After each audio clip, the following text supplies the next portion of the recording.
We've said before that 1 is a generator of the additive group C12 because by adding 1 to itself many, many times, we get all the elements of Z12. So 1 is just 1, 1 plus 1 is 2, 1 plus 1 plus 1 is 3, so on and so forth, until 1 added to itself 12 times in Z12 gives us 0. And so once again, we say that 1 is a generator of this group because by adding 1 to itself many, many times, we get all of the elements of Z12. I'd like to emphasize a couple of things. One is that Z12 is an additive group, and that's why we take sums of 1. And moreover, we see that the order of this generator 1, its order is 12, because that's the smallest number of times we had to add 1 to itself to get the additive identity element 0. So that's the notion of a generator. It generates the whole group Z12. That's why we call 1 a generator of Z12. And here's a terminology that I'll introduce. The notion of a cyclic group, which will be the focus of the next couple of lessons. So we say that Z12 is cyclic because it has a generator. So any group with a generator is said to be cyclic. So with that, please pause the video and try these 4 questions, and we'll go over them in a moment. So let's start with part A. We just saw that 1 is a generator of Z12. Is 2 a generator of Z12? Why or why not? Well, the answer is no, because imagine adding 2 to itself many, many times. What do we get? We get 2, 4, 6, 8, 10, 12, which is back to 0. And if we keep adding 2's, we're stuck in this loop of 2, 4, 6, 8, 10, 0. 2, 4, 6, 8, 10, 0. We only get the even elements of Z12. We certainly don't get all of the elements of Z12. So 2 is not a generator of Z12. Part B, find all the generators of Z12. Is there any other generator besides 1? In fact, there are 3 other generators, namely 5, 7, and 11. And I'll leave it to you to verify. For example, if I add 5 to itself many times, I get 5, 10, 15, mod 12 is 3, plus 5 is 8, plus 5 is 13, which is 1 in Z12, etc., etc. Now I'll leave it up to you to verify that each of these are generators of Z12. And then as for the other 2 remaining questions in this warm-up, I'll leave it up to you to read chapter 13 for details.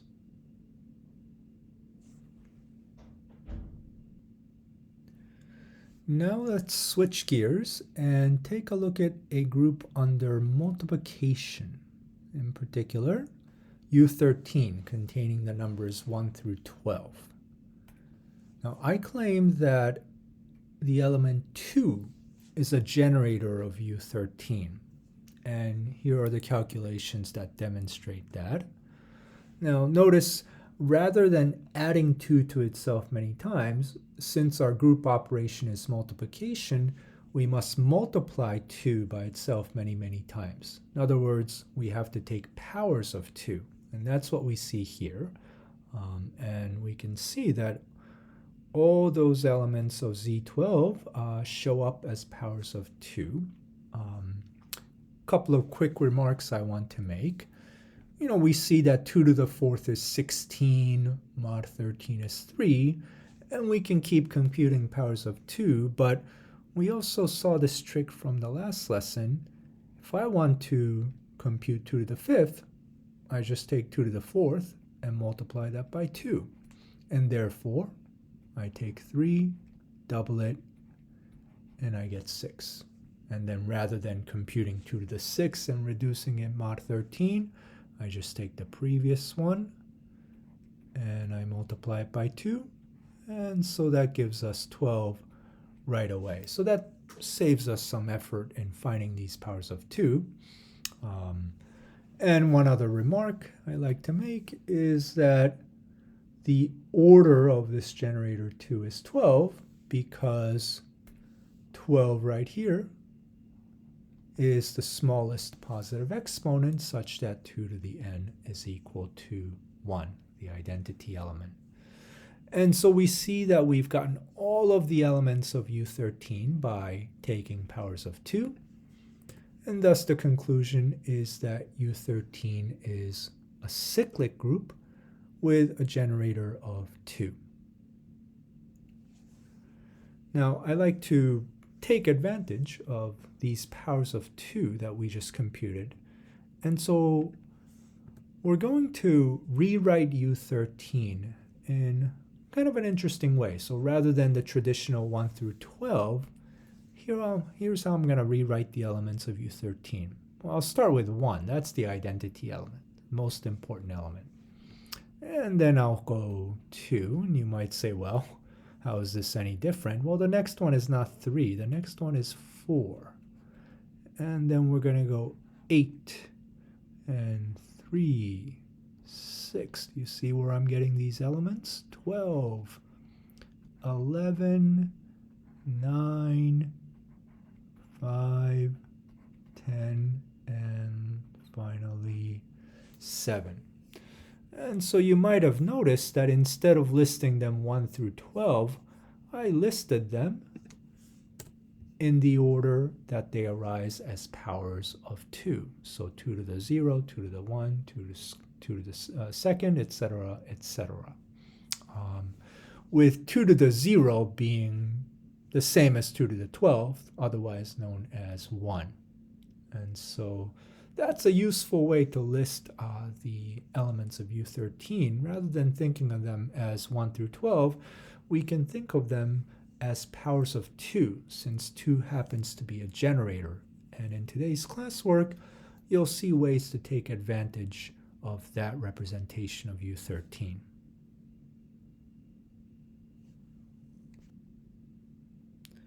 Now please pause the video and work on day 13 classwork.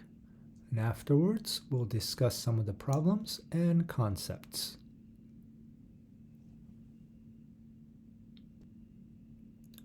Let's start by discussing problem 4, where we were given a group element of order 12.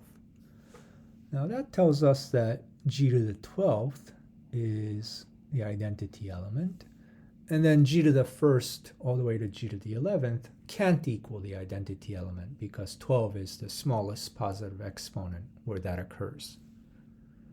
Now using this relationship, g to the 12th is the identity element, we can rewrite expressions such as g to the minus 3 and g to the 197. And so let's go through that computation. So g to the minus 3 is the same as g to the minus 3 times, well, the identity element. But we know that the identity element is the same as g to the 12th. And so g to the minus 3rd times g to the 12th is g to the 9th. And so we can rewrite g to the minus 3rd as g to the 9th. In a way, reducing the exponent mod 12, if you will. And we can apply that same idea here. 197 this time is our exponent. And we can rewrite that as 12 times 16. That's 192 plus 5. Then using the law of exponents, we can break that up as g to the 12th to the 16th times g to the 5th. But g to the 12th is the identity, so this is identity to the 16th times g to the 5th, and that equals just g to the 5th. And so once again, we were able to reduce this exponent mod 5, And that's the punchline here, that whether the exponent is negative or bigger than 12, we can always reduce the exponent modulo 12 using the kinds of technique that we just saw.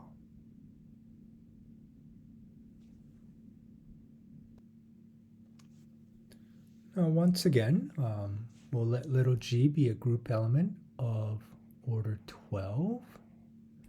And I'll introduce a new notation, bracket g. So bracket little g refers to the set of all integer powers of that special element little g. And so notationally, it's the set of the elements of the form g to the k, where k runs through all the integers. And more explicitly, it contains g to the 0, which is just the identity, and then all the positive powers of g, g to the first, g squared, so on and so forth, and all the negative powers of g as well. And so it's natural to ask, well, do we have an infinite set here? Well, no, because the order of g is 12, and we just saw that all the exponents of these elements can be reduced mod 12. So for instance, g to the 197 we saw was the same as g to the 5th, and g to the negative 3 was the same as g to the 9th. And so really, there are only 12 elements, g to the 0, or the identity element, all the way up to g to the 11th. And once you get to g to the 12th, you're back to the identity. And so really we have at most 12 elements. And in fact, these 12 elements here we claim are all different from each other. And so we actually do have 12 distinct elements in this set bracket G.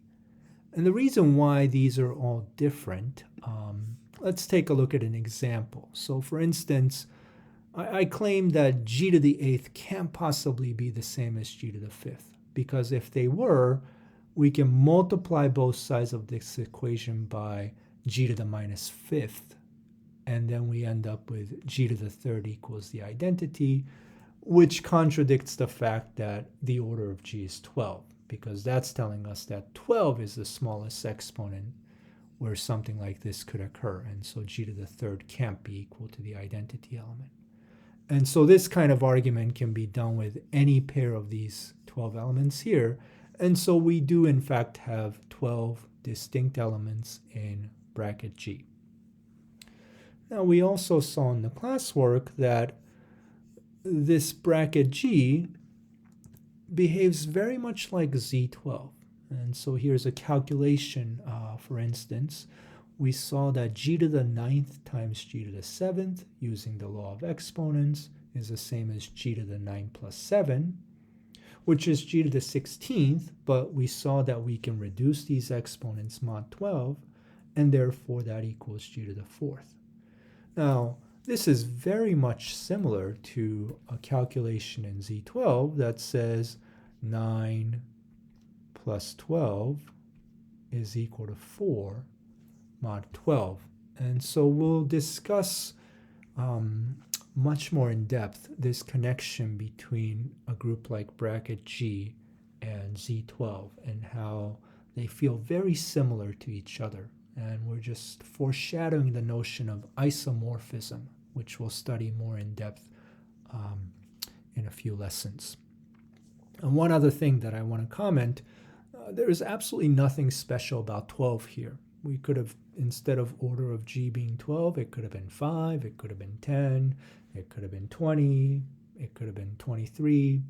Doesn't matter. I just chose 12 just to have something concrete, but there is nothing special about 12 here. We can do all this argument, just replace 12 with a different number of our choice.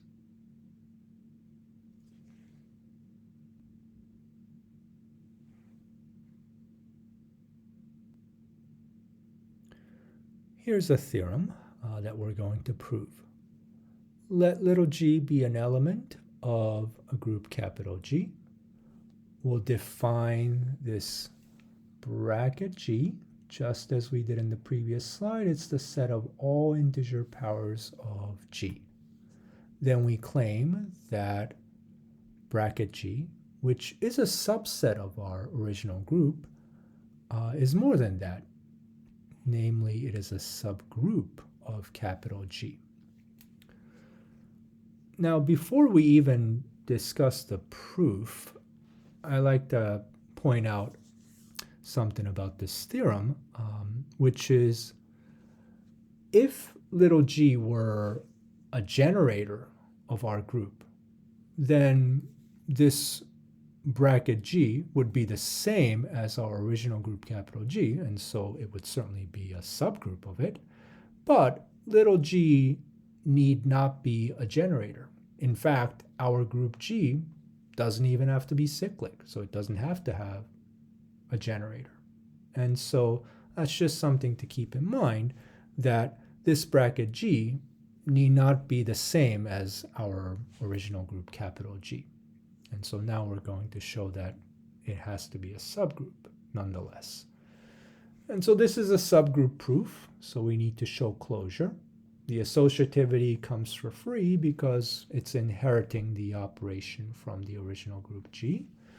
But we have to show that the identity elements in bracket G and bracket G contains inverses of its own elements. So let's just do some scrap work. To talk about closure, we have to start by letting, say, two elements of bracket G, and then we have to show that their product is also in bracket G.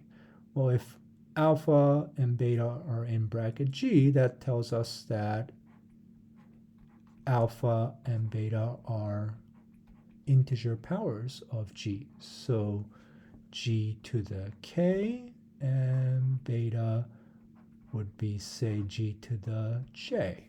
And so when I multiply them, what do we get? Well, we get alpha times beta is G to the K plus J, and K plus J is certainly an integer if K and J are integers, and therefore this is an integer power of G, and it's in bracket G.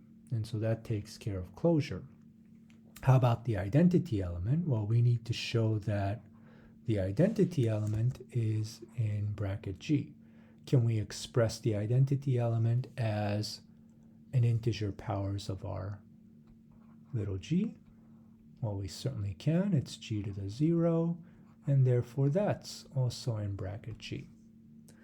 Now for inverses, let's just show that this element, alpha, has an inverse.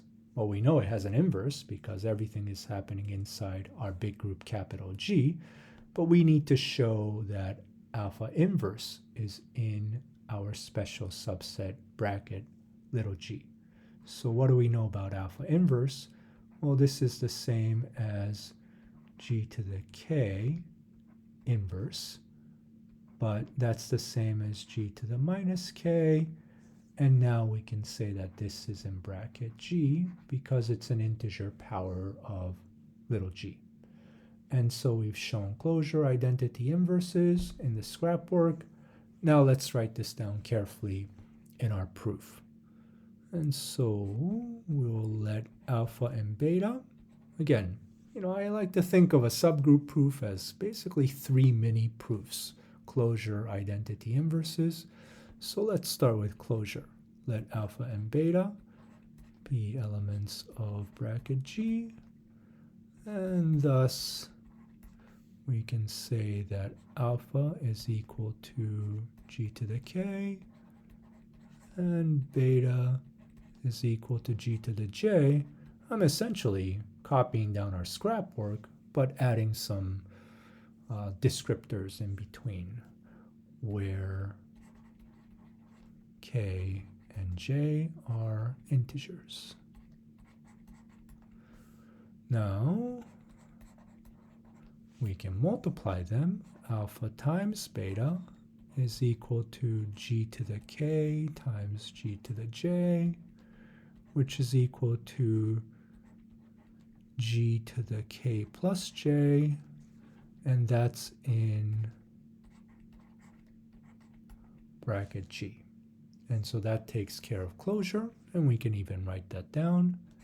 Hence, bracket g is closed. So that takes care of that. Just closed right there. So I'll put a check mark under closure. Now let's take care of the identity. Identity part tends to be the shortest part of these subgroup proofs. So we have that epsilon is equal to g to the 0, which is in bracket g. So bracket g contains the identity element, and we're done with that. And lastly, you can write that down. We have, let's work with this alpha element right here. So we have alpha inverse. We need to show this is in bracket g. Well, as we saw in the scrap work, this is g to the k inverse, which is the same as g to the minus k, and that's certainly in bracket g because it's an integer power of little g. And we can say thus, as our conclusion, bracket g is a subgroup of our original group capital G. And so oftentimes bracket G is referred to a cyclic subgroup generated by G. It doesn't mean that our group G itself is cyclic, but this subgroup is certainly cyclic because it's generated by a single element, little g. And it is an honest-to-goodness subgroup because we just proved it. So let me put a check mark next to inverses, and that's the end of this proof and the end of this lesson. So I will see you next time.